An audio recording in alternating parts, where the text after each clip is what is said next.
Für die Zukunft alles Gute. Ich sehe schon, viele verstehen mich. Mit zwei von euch, Jamila und Ahmed, habe ich liebe Freunde kennengelernt. Einmal haben wir in meinem Haus ein Fest gefeiert.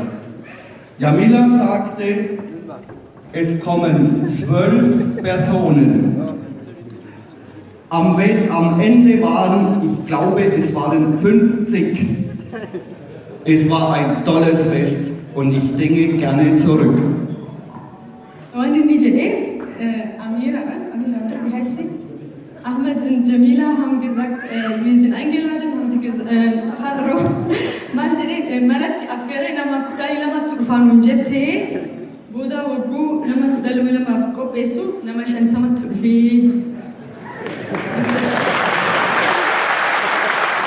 Beim nächsten Fest sagt Jamila, es kommen 50 und auf einmal kommen hier alle.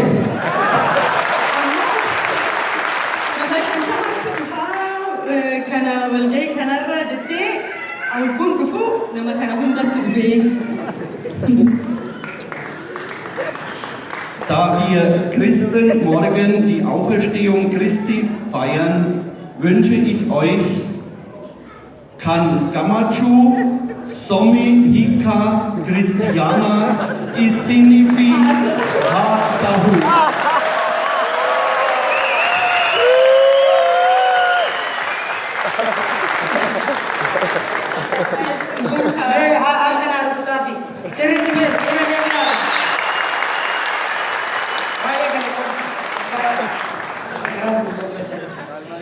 Vielen Dank.